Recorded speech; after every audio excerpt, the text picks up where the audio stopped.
আলহামদুলিল্লাহ, এইমাত্র দুইটা জিনকে মুসলমান বানাইলাম। সবই আল্লাহ তাআলার সাহায্য। তারা দুইজন স্বামী স্ত্রী ছিল। আমি যত সম্ভব বুঝাইছি ইসলাম সম্পর্কে, তারা বুঝতে পারছে এবং হুজুরকে দেখতে পারছেন। হুজুরের দ্বারাই হচ্ছে কালিমা পড়াইছি। হুজুর কিছু বলেন। আলহামদুলিল্লাহ, আসলে জিনটা যে মুসলমান হয় আমি ওস্তাদের কথা শুনছি। তো আজ যারা মাওলানা আল আমিন সাহেবের কাছে থেকে আমি সরাসরি সচক্ষে দেখলাম যে আসলে জিন কিভাবে মুসলমান হয়।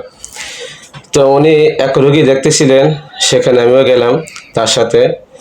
তো রোগীকে এক পর্যায়ে বোঝানোর পর্যায়ে সেই পুরুষ রোগীকে উনি দাওয়াত দিলেন, পুরুষ জিনকে দাওয়াত দিলেন যে তুমি মুসলমান হয়ে যাও, মুসলমান হলে দুনিয়া তোমার শান্তি, আখিরাতে শান্তি, অনেক বোঝালেন। তো এক পর্যায়ে বোঝানোর হুজুরের কথা মতো পুরুষ জিন মুসলমান হলো এবং এরপরে যখন তার স্ত্রীর কথা বলা হলো, সে বললো যে আমার স্ত্রী ওয়াইফ আছে, সে হয়তো হিন্দু, সে তোমার কথা শুনবে না। পরবর্তীতে ওই জিনকে বলা হলো যে ঠিক আছে, তাহলে তোমার স্ত্রীকে নিয়ে আসো। তখন ওই পুরুষ জিন তার স্ত্রীকে ডাক দিয়ে নিয়ে আসে। এরপরে স্ত্রী জিন হুজুর সে দীর্ঘক্ষণ কথা বলে এক পর্যায়ে সেও রাজি হয়, মুসলমান হয়ে যাবে।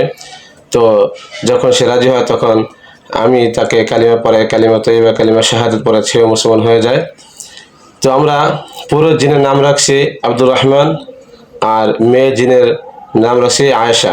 আলহামদুলিল্লাহ। হ্যাঁ, এই জন্য তো আমরা সকলে মাওলানা আল আমিন সাহেবের সঙ্গে দোয়া করি, তিনি যেন তার দাওয়াতের কার্যক্রম ইনশাল্লাহ আরো ব্যাপক আকার করতে পারে এবং দাওয়াতের কাজ জিনদের মাঝে যেভাবে করতেছে মাশাআল্লাহ, তদবিরের খেদমতের মাধ্যমে হুজুর যেন আরো জিনদেরকে মুসলমান করতে পারে সে দোয়া করি।